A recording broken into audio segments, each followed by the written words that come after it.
Dieu veut que tous les croyants, tous ceux qui croient en Christ, puissent se retrouver ensemble dans une assemblée locale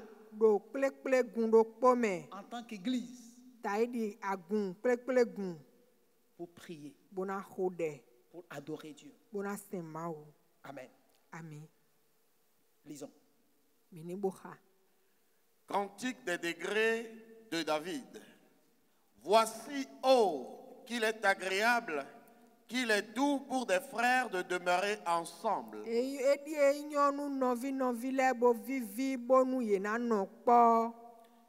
C'est comme l'huile précieuse qui, répandue sur la tête, descend sur la barbe d'Aaron, qui descend sur le bord de ses vêtements.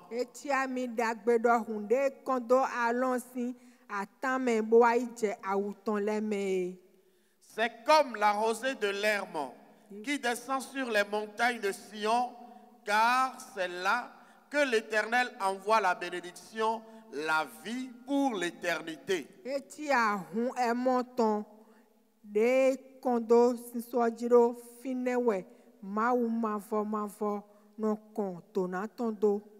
Gloire à Dieu. Amen. Nous comprenons par ce passage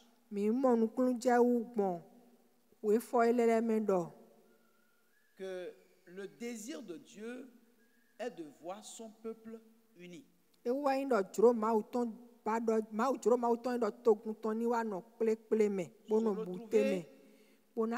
En un lieu où il va faire descendre sa bénédiction. Gloire à Dieu. Amen. Donc les rassemblements, Dieu les a institués parce que cela lui permet de déverser sur tout le peuple qui porte son nom la bénédiction qu'il leur a promis.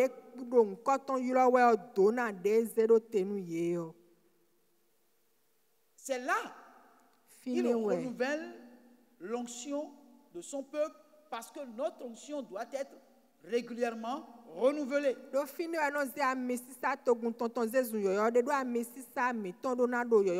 Notre vie spirituelle ne doit pas être statique. Non. Il doit avoir des nouveautés, de nouvelles choses, des révélations. Il doit avoir de la part de Dieu des paroles spécifiques qu'il adresse à chacun de nous à des moments donnés pendant que nous sommes ensemble. Gloire à Dieu. Alléluia. Et c'est là que la Bible déclare qu'il envoie la bénédiction, la vie pour l'éternité.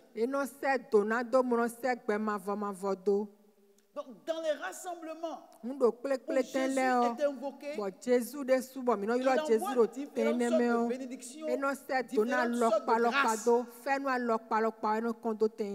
Il envoie la vie pour l'éternité. C'est pour cette raison que nous ne pouvons pas nous dérober des rassemblements des saints. Tout enseignement qui vous dérobe du rassemblement des saints est une fausse doctrine. Et si c'est une prophétie, c'est une fausse prophétie. Parce que Dieu ne peut pas aller contre sa propre parole. Lorsque nous sommes des enfants de Dieu et que nous recevons des enseignements, nous devons essayer d'amener à la lumière les enseignements que nous recevons pour voir si c'est de Dieu que ça vient. Et la seule chose pour tester que si quelque chose vient de Dieu, c'est la parole de Dieu. Il n'y a pas autre chose. On ne peut rien inventer aujourd'hui. Tout est là.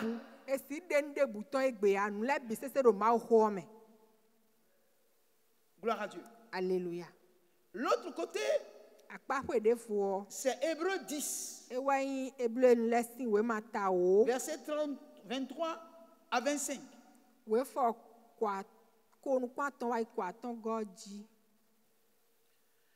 Restons fermement attachés à l'espérance que nous avons reconnue comme vraie. Celui qui nous a fait les promesses est entièrement digne de confiance. Nous pouvons être certains qu'il tiendra parole. Veillons les uns sur les autres pour nous encourager à mieux nous aimer et à faire du bien autour de nous.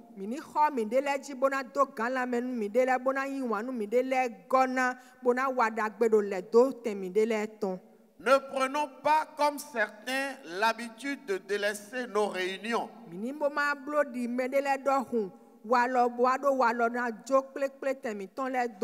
Au contraire, soutenons-nous mutuellement et encourageons-nous dans la foi.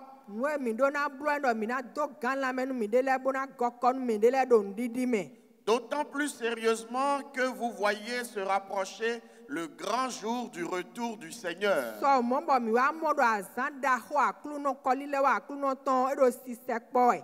Gloire à Dieu. Alléluia. Bien-aimé, on nous dit que celui qui a fait la promesse,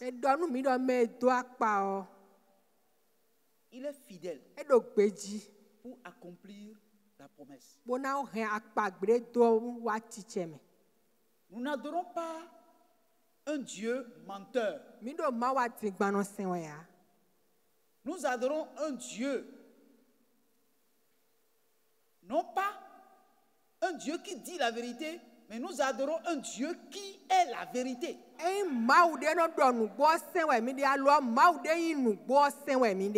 Donc il est impossible que la vérité puisse se dénier. Si donc Jésus-Christ est le Dieu véritable, tel que la parole de Dieu l'a dit, nous devons apprendre à lui faire entièrement confiance et espérer l'accomplissement de ses promesses à notre endroit. Même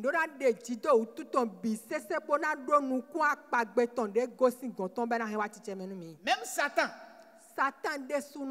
ne peut pas arrêter le dessein de Dieu pour ta vie. Mais toi-même, tu peux donner la main d'association à Satan. Parce que tu lui as donné la main d'association, le dessein de Dieu dans ta vie peut s'arrêter. Pas parce que Dieu l'a voulu, mais parce que toi, tu as donné la main d'association à Satan. Gloire à Dieu. Alléluia. Or, le meilleur moyen pour que le diable puisse t'avoir,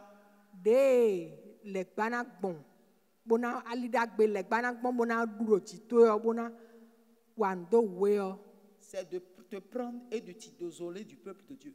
Il t'isole des rassemblements des saints. Le même système que les fauves dans les documentaires de la faune utilisent pour pouvoir avoir leur proie, les déchirer, c'est le même système que Satan utilise.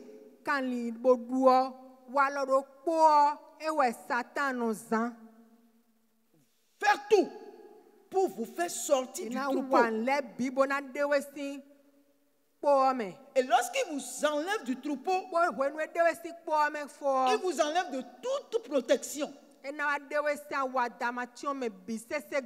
Et là, vous devenez pour lui une proie facile. On nous dit, plus les jours approchent, les stratégies du diable pour nous éloigner du troupeau se multiplient. Et pour éviter cela, il faut avoir la parole. Pour pouvoir dire, il n'est pas écrit comme ça, comme il est écrit. Si le diable n'a pas eu peur de rencontrer le Seigneur et lui a cité les Saintes Écritures pour l'amener à pécher contre Dieu, est-ce que toi et moi là, nous sommes quelqu'un que le diable ne peut approcher? Si le diable va s'approcher de nous, et Dieu, le diable en s'approchant de nous, peut utiliser n'importe quelle personne. Il peut utiliser un pasteur, un prophète. Il peut utiliser un enseignant. Il peut utiliser un frère en Christ. En utilisant la même parole. Et si le diable n'a pas tenté le Seigneur en dehors de la parole, toi aussi, c'est avec la parole que le diable va te tenter.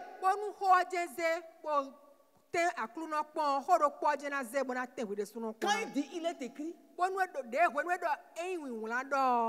le Seigneur ne dit pas que ce n'est pas vrai.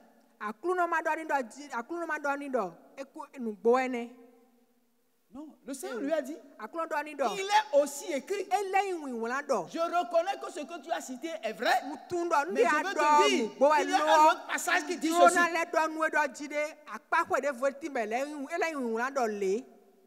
Donc, en toute sincérité,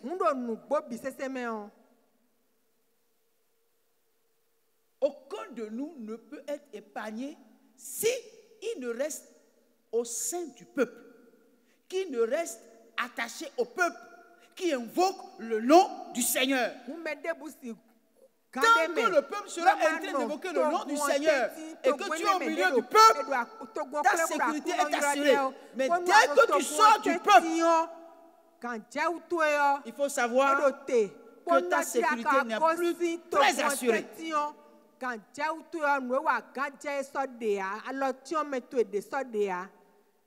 c'est pourquoi il est dit, n'abandonnez pas votre assemblée.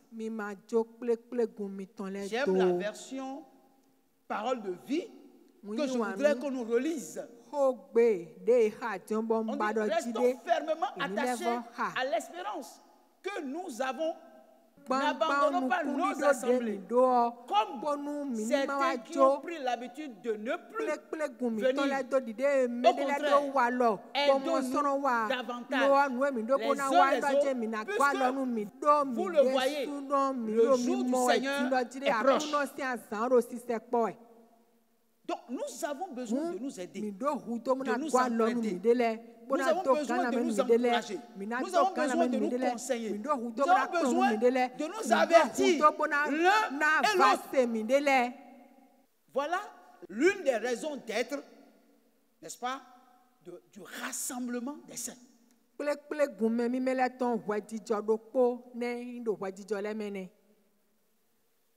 Aucun de nous n'a aucune raison pour dire je suis tellement spirituel, je suis tellement équipé, j'ai tellement les dons du Saint-Esprit que je sens que je ne peux plus rester dans une assemblée. Tu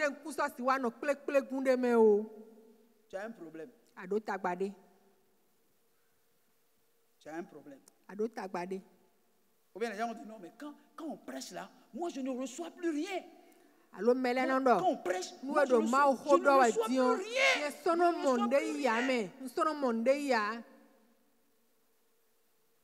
La seule chose qui te reste, il faut aller au ciel. Parce que si tu ne ressens plus rien, quand on prêche, tu ne ressens plus rien. Ta place n'est plus au milieu des hommes. Ta place n'est plus au milieu des gens qui sont encore vivants sur la terre. Ta place est au ciel. Que Dieu n'a qu'à créer un élément spécial pour toi. Gloire à Dieu. Alléluia.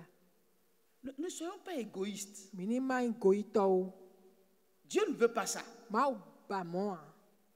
Dieu veut que nous soyons simples. L'humilité précède la gloire, mais l'orgueil précède la chute. Un pasteur va te dire, oh, ce que je vais prêcher aujourd'hui là, tu n'as jamais entendu ça quelque part. Aïe. Non. Il faut te calmer. Il y a des gens qui ont entendu des choses. Et quand tu vas commencer à prêcher, c'est tout ce qui veut dire ça. Donc, faut pas que tu connais. Personne ne connaît rien. Paul a dit, si quelqu'un croit connaître, qu'il sache qu'il ne connaît pas comme il faut connaître.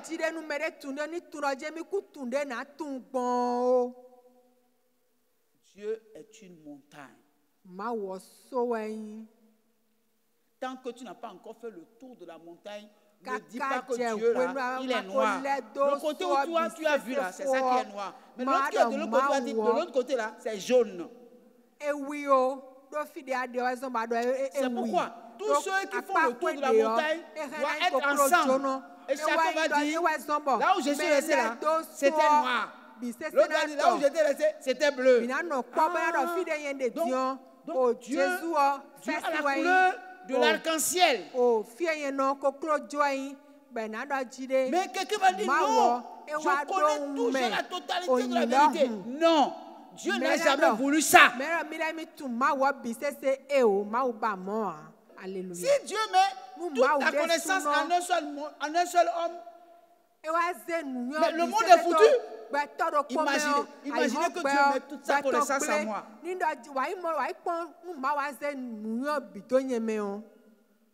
Toutes les autres assemblées du Bénin sont foutues. Tous les chrétiens sont foutus. S'ils ne viennent pas ici, ils n'auront pas toute la connaissance.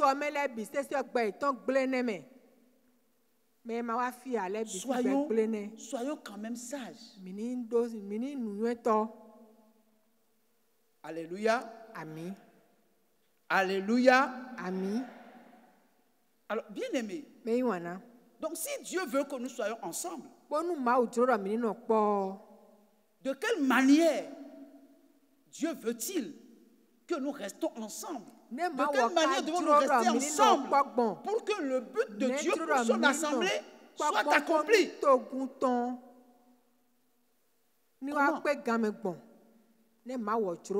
Ce que nous disons, ce n'est pas des choses que vous ne connaissez pas. Mais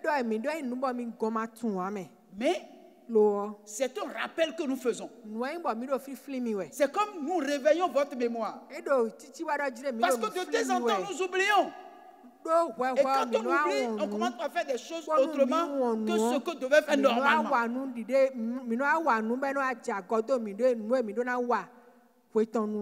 Amen. Amen. Bien aimé.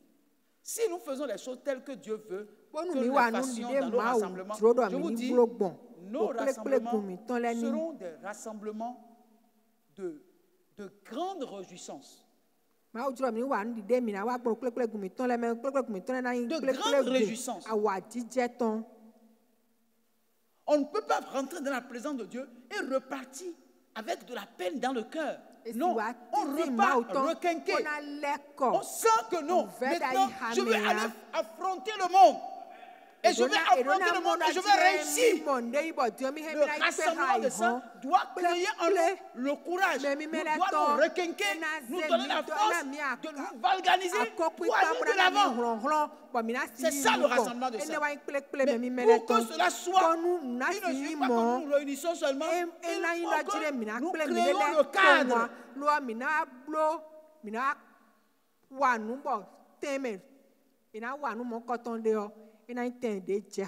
Gloire à Dieu. Alléluia. Nous allons donc lire dans le livre de 1 Corinthiens chapitre 12, à partir du verset 2, nous allons lire d'abord les deux premiers versets et nous allons essayer de parler un peu. Amen. Amen. Nous lisons. Souvenez-vous du temps où vous étiez encore païens.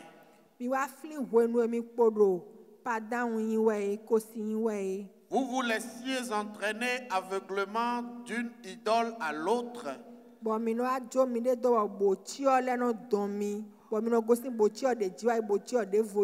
Au gré de vos tendances et des influences que vous subissiez.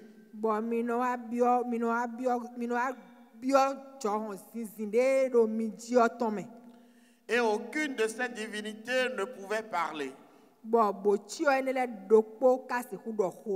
Mais à présent, devant les messages inspirés, vous vous demandez s'ils émanent tous de l'Esprit de Dieu.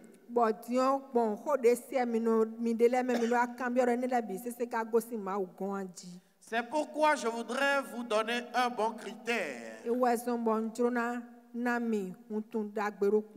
Si un homme disait, maudit soit Jésus,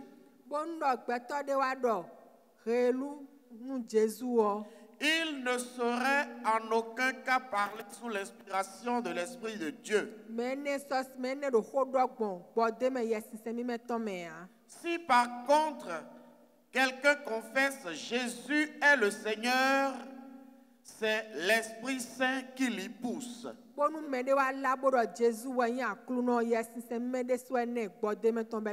Amen. Amen. Bien-aimés, vous savez, nos enfants que nous avons eus dans le Seigneur ne pourront pas comprendre le verset 2. Mais nous, qui n'avions pas eu des parents chrétiens, qui avons eu des parents païens, nous pouvons comprendre ce que c'est que l'idolâtrie. Et comment cela se passait.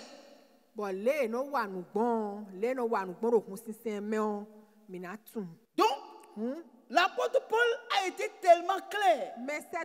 Souvenez-vous du temps où vous étiez encore païen. Vous vous laissiez entraîner aveuglement d'une idole à l'autre, au gré de vos tendances et des influences que vous subissiez. Et aucune de ces divinités ne pouvait parler.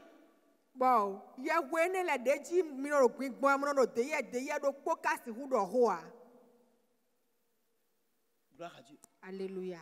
Alors, frère, quand tu as vécu tout ça, et tu découvres Christ, qui est la vérité, combien tu dois t'attacher à Christ? Combien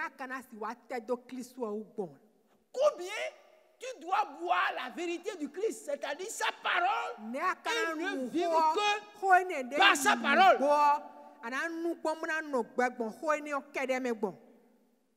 Alléluia. Amen. Depuis le jour que je l'ai connu, je n'ai plus jamais eu peur d'un sorcier. Je n'ai plus jamais eu peur qu'un malheur m'arrive.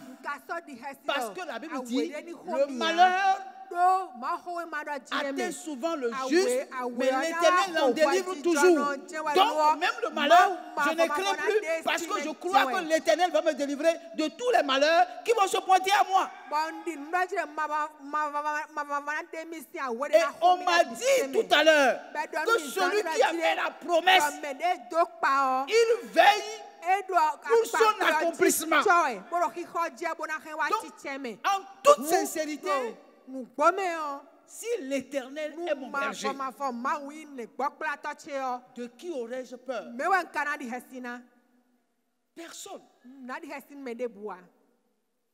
Mais pourquoi certains parmi nous continuent-elles d'avoir peur? Pourquoi le langage que nous avons dans notre bouche est un langage de peur, un langage de désespoir? Et on ne voit aucun langage d'espérance dans nos bouches. Pour quelle raison?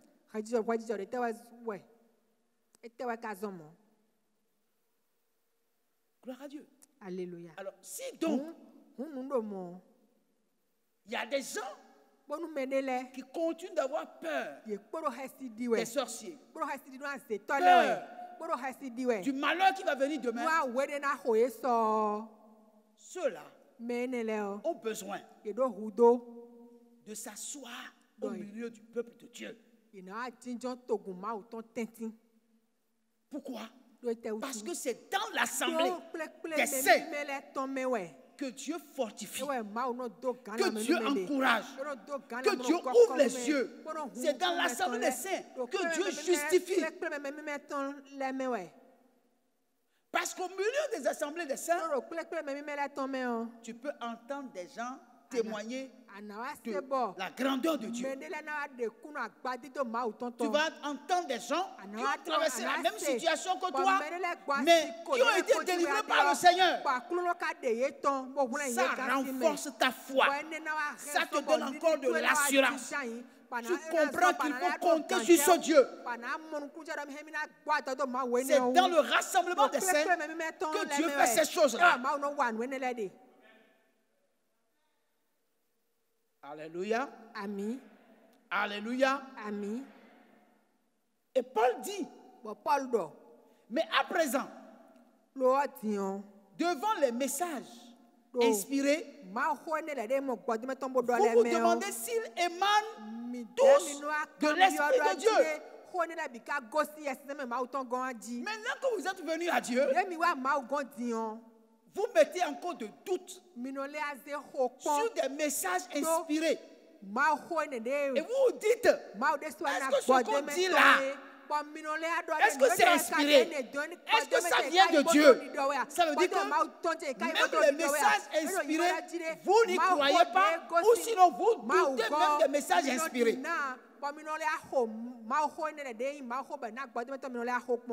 Et Paul dit, c'est pourquoi je voudrais vous donner un bon critère.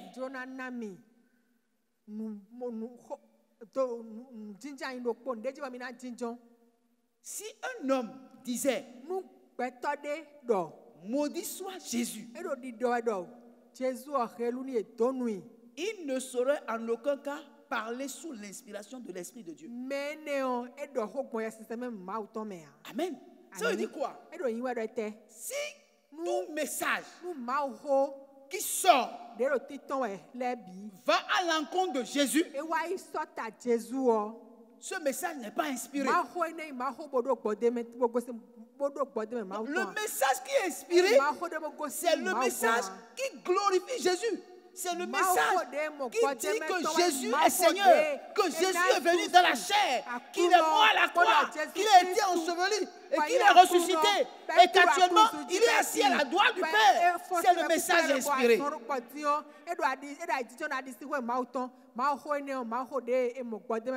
Et il n'est pas seulement assis à la droite du Père. Mais la Bible dit que tous ceux qui ont cru en lui sont assis en lui à la droite de Dieu. À telle enseigne que si tu as cru en lui, étant dans cette assemblée, pendant que tu es là assis, et je te vois visiblement, tu es encore assis au ciel, en Jésus-Christ, à la droite du Père. C'est une assurance. Gloire à Dieu. Amen. Alors, de qui aurais-je peur? De quelle situation aurais-je peur? Étant en haut là-bas, Dieu m'a donné le privilège de contrôler toutes les situations. C'est ça le mystère de quelqu'un qui est en Christ. Alléluia. Amen. Bien-aimé. Donc, celui qui dit que Jésus est Seigneur, il est inspiré par le Saint-Esprit. Quelqu'un qui est inspiré par le Saint-Esprit ne peut jamais dire quelque chose qui soit contre la parole de Dieu. Impossible. Alléluia. Amen. Mais nous allons au verset 3. Le verset 4. Il est vrai que les dons de la grâce sont fort divers. Ils possèdent cependant tous du même esprit.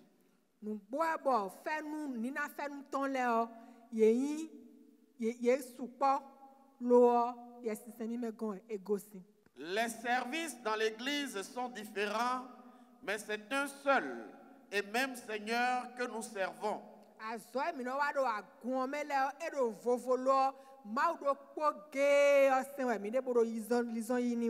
Il y a bien des manières d'agir et de travailler. L'œuvre de Dieu adopte des formes très variées et c'est pourtant le même Dieu qui exerce son action pour rendre les uns et les autres capables d'accomplir tout ce qu'ils font. Amen. Amen. Alors, je vais vous dire ceci. Ce passage nous parle des services dans l'église. Donc, dans l'église, il y a des services.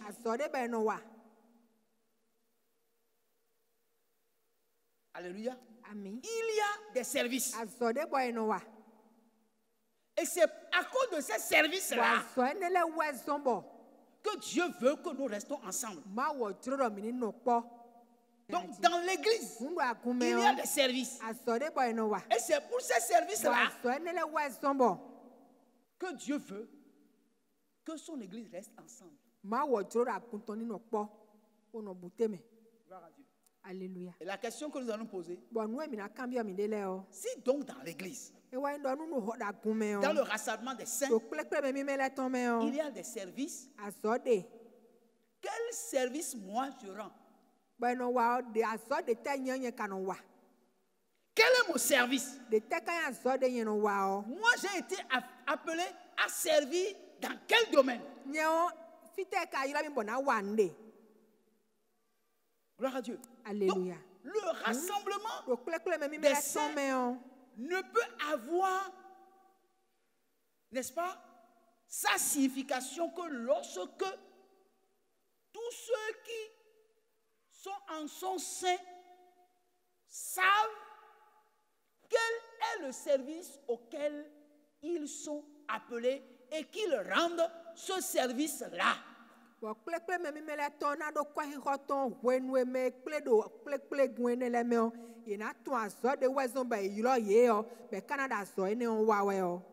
Gloire à Dieu. Alléluia. Alléluia. Amen. Dans une maison qui est bien organisée, quand chacun se lève dans une maison le matin, chacun a un travail à faire. On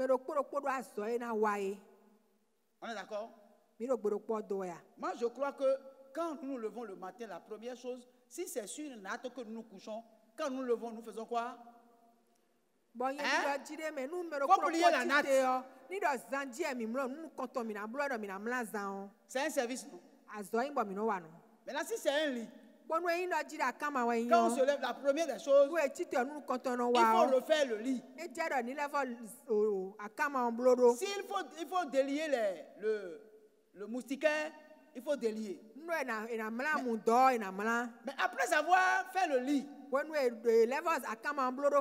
la chambre dans laquelle on a dormi, on lave, non? Ou bien on ne lave pas. Bon, le matin, si la nuit n'a pas fait la vaisselle, le matin, il y a quelqu'un dans la maison qui se charge de faire la vaisselle. Ou bien, pendant que lui est en train de faire la vaisselle, il y a un autre qui balaye la cour. Pendant que l'un balaye la cour, il y a quelqu'un qui balaye la devanture de la maison. Ou bien, pendant que les autres font ça, il y a quelqu'un qui nettoie les motos ou bien la voiture. Vrai ou faux? Une bonne maison qui fonctionne bien, c'est pas comme ça se passe. Hein? Comment vous pouvez penser que dans le rassemblement des saints, qu'il n'y aura pas de service? Vous êtes là? Oh! S'il y a des services à faire et nous ne les faisons pas, c'est qu'il y a du désordre au milieu de nous. Là où il y a le désordre, Dieu ne règne pas là. Dieu ne reste pas là où il y a le désordre. Dieu reste là où il y a l'ordre. Pourquoi c'est ça, on ne peut pas comprendre ça simplement? Gloire à Dieu. Alléluia. On nous dit, il y a des services dans l'église, dans le rassemblement des saints. Il y a des services. Et chacun doit savoir à quel service il est affecté ou bien quel service on lui a affecté. Bien aimé. Paul dit que les services sont différents. Alléluia. Amen. Sont différents. Mais c'est un seul et même Seigneur que nous servons. Les services sont différents. Chacun de nous ne peut pas rendre le même service. Mais malgré la diversité des services, c'est le même Seigneur. Donc, il n'y a pas un service qui est au-dessus de l'autre. C'est le même Seigneur. Donc, c'est le même Seigneur que nous servons. Que ma tâche soit petite ou grande, la récompense demeure la même. Parce que c'est le même Seigneur et c'est le service. C'est le service de la maison de Dieu. Gloire à Dieu. Amen. Bon, quand je dis ça, les gens voient beaucoup de choses. Hein. On va balayer l'église, on va nettoyer. Je ne suis pas encore là.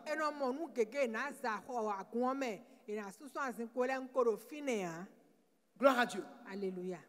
C'est le même Seigneur que nous servons tous. Il y a bien des manières d'agir et de travailler. Il y a des manières d'agir et de travailler. Donc, dans ce que nous faisons, dans tout ce que nous faisons, dans le rassemblement des saints, il y a des normes. Il y a des normes qu'il faut respecter. Parce que s'il n'y a pas de normes, il y aura du désordre. Or, dans la maison de Dieu, il ne peut pas avoir du désordre. Il faut qu'il y ait de l'ordre. Nous pouvons travailler, mais dans le désordre. Mais Dieu ne veut pas que nous lui rendons service ou nous rendons service dans la maison du Seigneur, dans le désordre. Mais que tout soit ordonné. Alléluia. Alléluia. L'œuvre de Dieu adopte des formes très variées. Et pourtant, c'est le même Dieu qui exerce son action pour rendre les uns et les autres capables d'accomplir tout ce qu'il faut.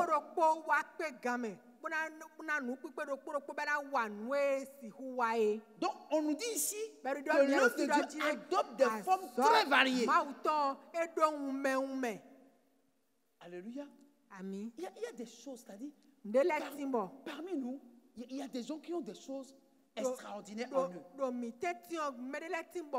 Ils ont des dons extraordinaires en eux. Et la Bible dit que ces choses-là sont variées et ont plusieurs formes. Mais tout ça vient du même Seigneur. À telle enseigne que dans l'exercice de ceux à quoi nous avons, de ceux qui nous a été affectés par le Seigneur, personne d'autre n'est qualifié pour.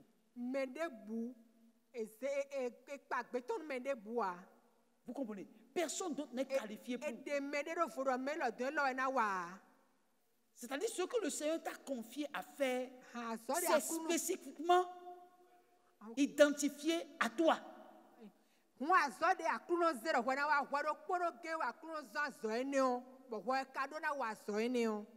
Vous comprenez?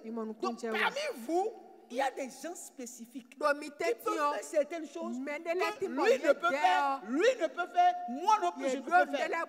Ça peut être simple, mais dans la forme, c'est quelque chose de particulier que Dieu lui a donné et il contribue pour que l'assemblée puisse en jouir, puisse en profiter.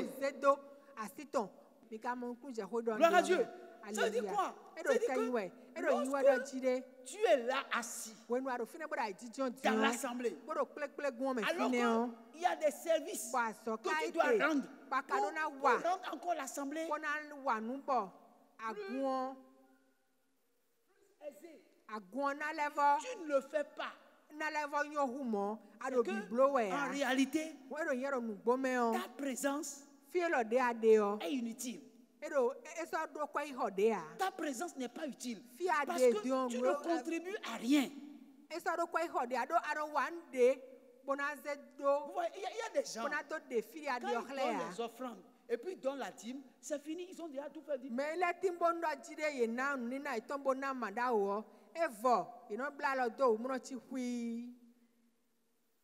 Tout ce qui se passe après, c'est pas le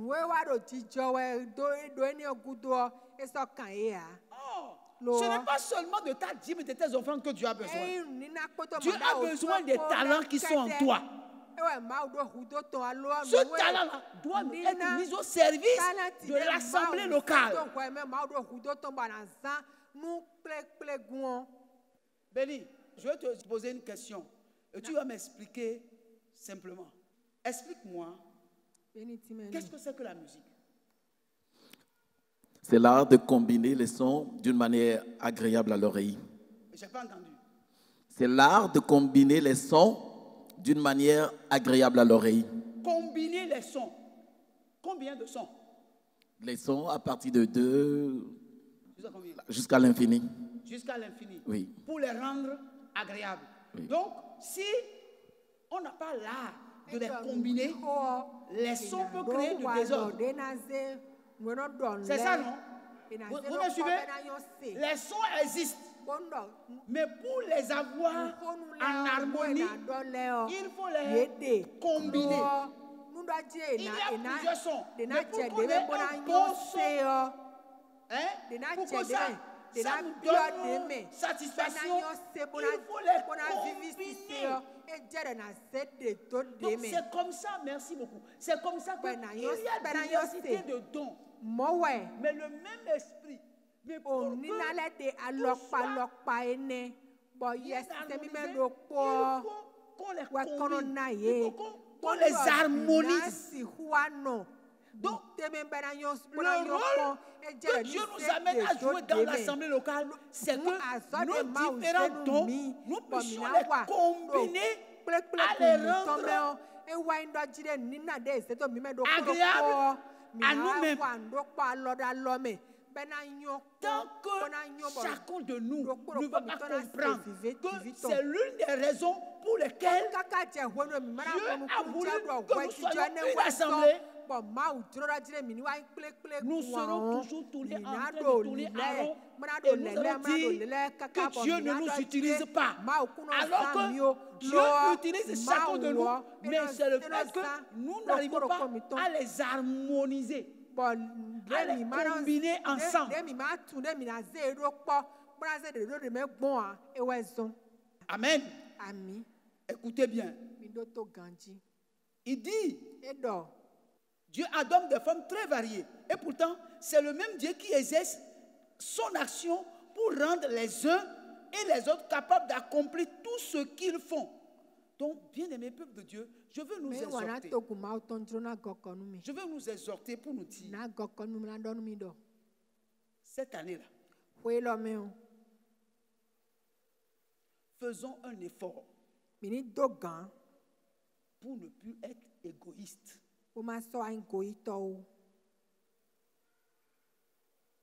Est-ce que quelqu'un comprend ce que je dis? Faisons tout pour ne plus être égoïste. Notre raison d'être ici, c'est pour que chacun de nous puisse faire ce pourquoi le Seigneur l'a appelé. Gloire à Dieu. Alléluia. Ce n'est pas le pasteur seul. Le pasteur pasteur à lui seul ne ne peut pas arriver à faire les choses si chacun de nous n'y mettons pas. Nous n'y mettons pas nous-mêmes. Gloire à Dieu. Amen. Le verset 7. En chacun de nous, l'Esprit se manifeste d'une façon particulière, mais les dons qu'il nous accorde nous sont toujours conférés en vue du bien commun.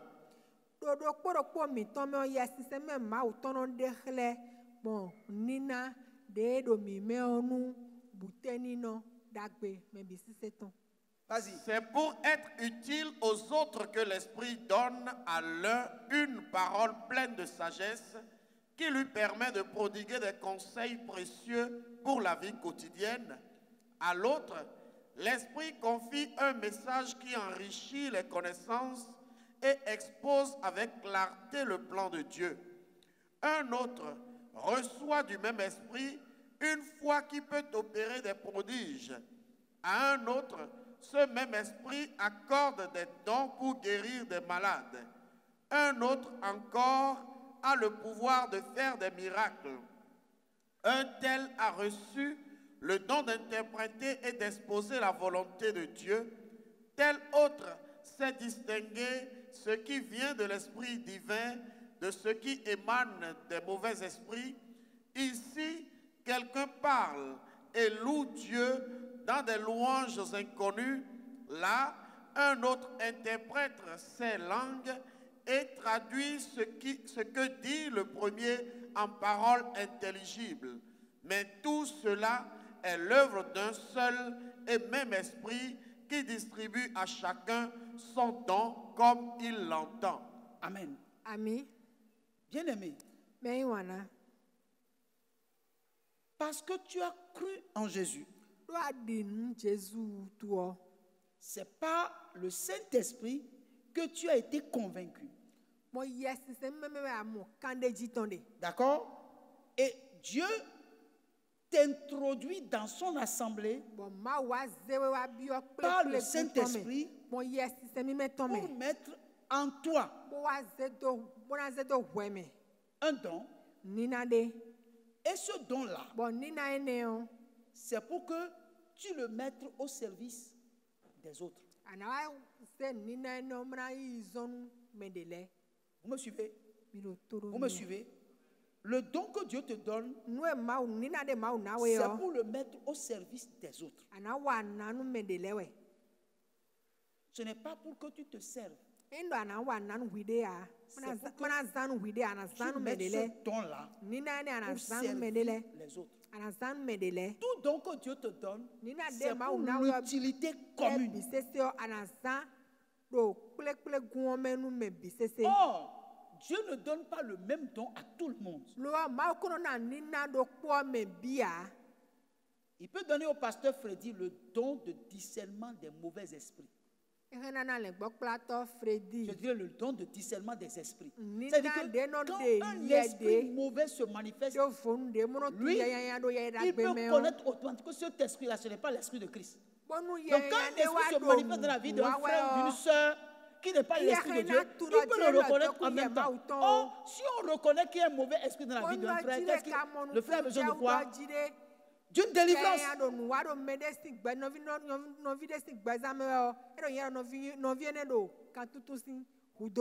Donc, le don de discernement que Dieu t'a donné, des esprits que Dieu t'a donné, ce n'est pas pour toi. Ce n'est pas pour que toi tu distingues, tu arrives à connaître les esprits mauvais qui sont en toi. Non, c'est pour que l'Esprit de Dieu te montre ce qui se passe dans la vie de l'autre là-bas, pour que tu le dises, pour que nous intercédons pour lui.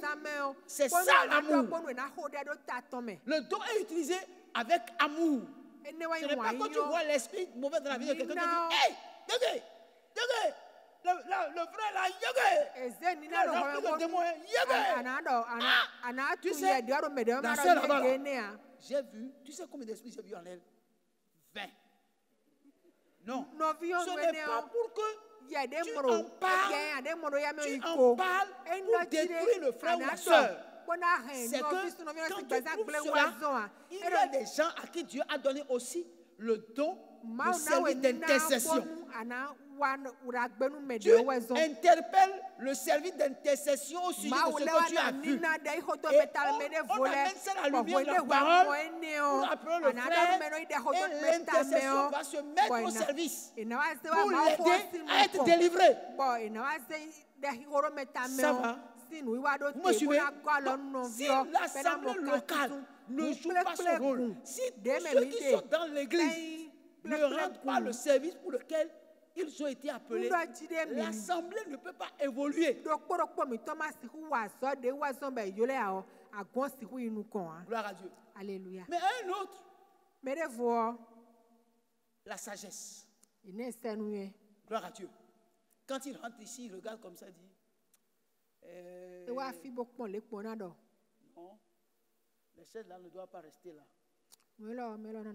On doit les déplacer de là. On doit les mettre là-bas. Ceux qui sont là-bas, on va les mettre ici. Et quand il dit ça, et que vous le faites, vous constatez qu'il y a un changement automatique. Vous comprenez? Il dit, les micros tels qu'on a en ligne là, c'est pas bon. La manière dont les choristes sont là, c'est pas bon. Il faut changer.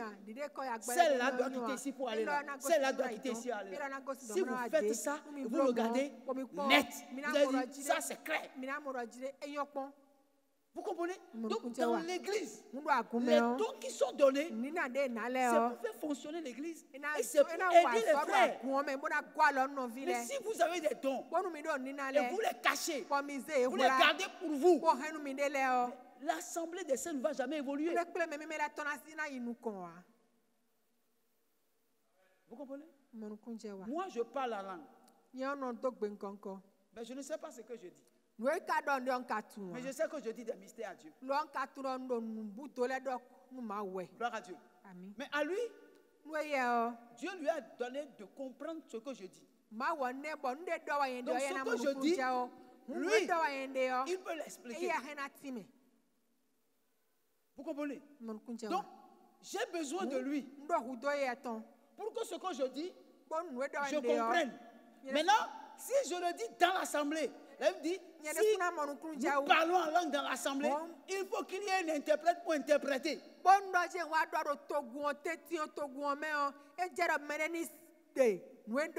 Dieu peut vouloir parler à l'assemblée et me pousse pas à le parler en langue. Et je parle en langue, mais lui, il reçoit l'explication, il se lève, il explique. Et tout le monde comprend ce que j'ai dit à langue. L'église est édifiée. Le peuple acclame la présence de Dieu. C'est comme ça que l'assemblée locale fonctionne. C'est ce que Dieu veut pour l'assemblée locale. Donc, ce n'est pas un endroit où les gens viennent, ils s'assoient, ils écoutent la parole de Dieu, ils se lèvent, ils rentrent chez lui. Non, ce n'est pas un lieu de spectacle. C'est le rassemblement des saints.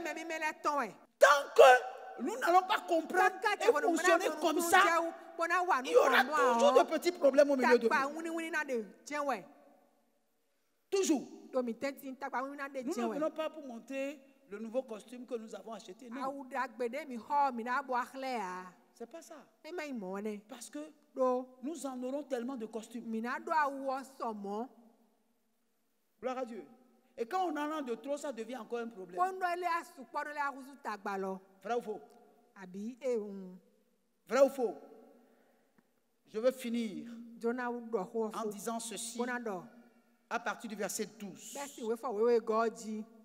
Car le Christ est semblable à un corps humain avec ses divers membres et organes. Tout en ayant beaucoup d'organes, le corps forme un tout. Ces organes, malgré leur multiplicité, ne constituent ensemble qu'un seul corps. Il en est bien ainsi du Christ. Car nous avons tous été immergés dans un seul et même esprit pour former un seul corps, que nous soyons juifs ou grecs, esclaves ou hommes libres. c'est de ce seul et même esprit que nous sommes tous abreuvés et imprégnés. Continue. Un corps n'est pas composé d'un membre unique, mais de plusieurs. Si le pied disait, « Moi, je ne suis pas une main, je ne fais donc pas partie du corps », en ferait-il moins partie pour cela? Et si l'oreille se mettait à dire, « Moi, je ne suis pas un œil, je ne fais donc pas partie du corps », cesserait-elle d'en faire partie pour autant? Si tout le corps était un œil, comment ce corps entendrait-il? Et s'il pouvait seulement entendre, où serait l'odorat? Heureusement, Dieu a assigné à chaque organe sa place et sa fonction dans le corps comme il l'a trouvé bon. Car si le tout était constitué d'organes identiques, serait-ce un corps? En fait, bien que les organes soient nombreux et divers, ils forment ensemble un seul corps. C'est pourquoi l'œil ne saurait dire à la main, « Je n'ai point besoin de toi », ni la tête dire aux pieds, « Je peux fort bien me passer de vous. » Amen. Permettez-moi de prendre quelqu'un pour en faire un exemple. Viens mon frère. Et toi tu es bien géant. Les gens peuvent te voir de là-bas.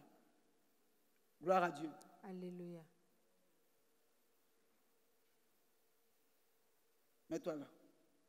Mets-toi là. Bon, vous le voyez, le frère.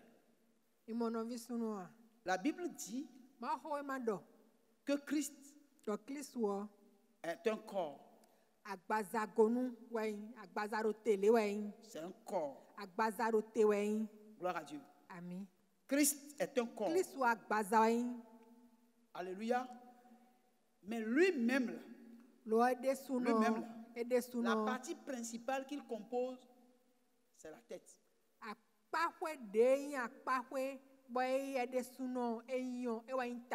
Donc la tête s'arrête ici. Ici, c'est le cou. On est d'accord. Mais à partir d'ici, jusqu'en bas, c'est son corps. Et ses organes sont à l'intérieur. Vous êtes d'accord? Vous me suivez? Et la Bible dit, tous ceux qui croient en lui sont automatiquement membres de son corps. D'accord. Sont membres de son corps. Lui, il est la tête. Mais tout le reste là, tous ceux qui ont cru en lui font partie des membres de son corps. D'accord? Donc, chacun de nous, nous sommes une partie de son corps. Soit nous sommes une partie de son corps externe et une partie de son corps interne. Ça va? Vous me suivez bien? Ainsi, il y a des membres qui sont visibles. Il y a des membres qui sont invisibles. Les membres qui sont invisibles, on n'attache pas trop d'importance à ces membres-là parce que on n'a pas l'impression qu'ils sont importants.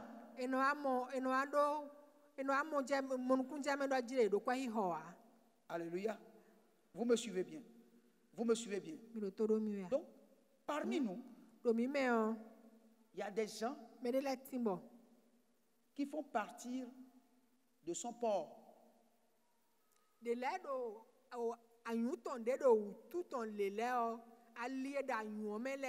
Parce que le porc, chaque porc joue un rôle sur le corps de l'homme. Est-ce que vous savez ça? Quel est le rôle que ça joue? Ça sort la sueur, non? Ça sort la sueur. Et donc les déchets sortent par la sueur par là. Bon, je vais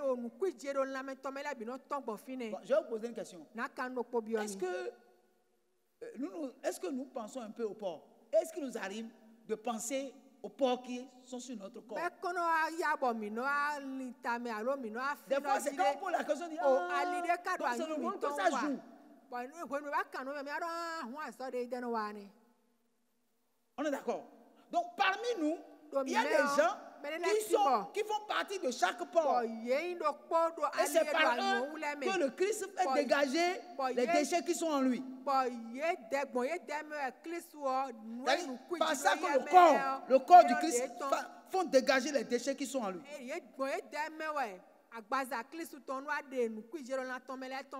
Gloire à Dieu. Alléluia. Il y a le coude. Il y a le coude. Quel est le rôle que le coude joue?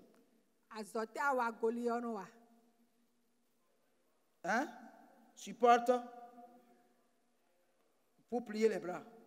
S'il n'y a pas ça, est-ce que vous savez qu'à l'intérieur, il y a des ligaments? Mais personne ne voit les ligaments. Donc, pour que le corps fonctionne, tous les éléments, tous les membres du corps doivent fonctionner. On nous dit que chacun de nous, nous faisons partie de ce corps. C'est pour ça que l'Esprit de Dieu a donné à chacun de nous des dons. Au moins un don. Si un des membres ne fonctionne pas, qu'est-ce qui va se passer?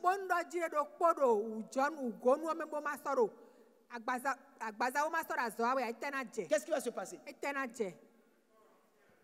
Le corps entier est malade. Bon. Alors, accepteras-tu que le corps du Christ soit malade? Hein? Mais à partir du moment où le rôle que tu as appelé à jouer dans le corps, tu ne joues plus ce rôle, le corps est déjà malade.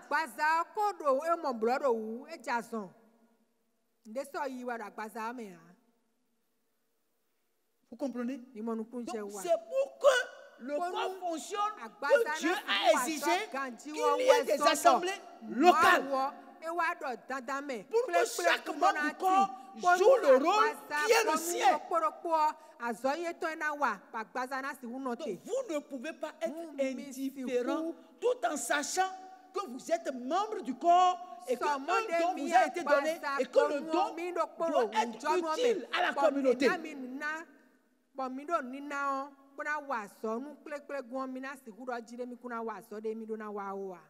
Gloire à Dieu. Alléluia. Gloire à Dieu. Alléluia. Mon frère, il faut aller à ta place. Merci beaucoup. On acclame le Seigneur. Alors, bien-aimé, la vie chrétienne d'aujourd'hui, n'est-ce pas, devient de plus en plus terne parce que ces enseignements-là, on ne les donne plus parce qu'on n'a plus le temps et parce que les gens deviennent de plus en plus individualistes. Et ces enseignements, les gens ne les acceptent plus aujourd'hui. Il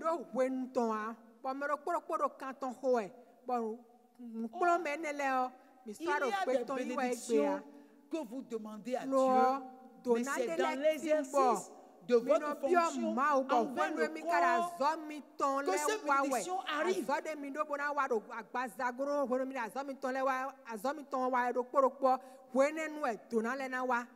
non, moi, il ne peut pas, moi, je ne peux pas faire ça. Si tu étais aussi inutile, Dieu ne va pas te choisir. Vous savez ça? Est-ce que vous savez ça? C'est parce que Dieu sait que tu es utile qu'il t'a choisi. Si tu n'étais pas utile, il ne va pas te choisir. Donc, il faut cesser de te dévaloriser.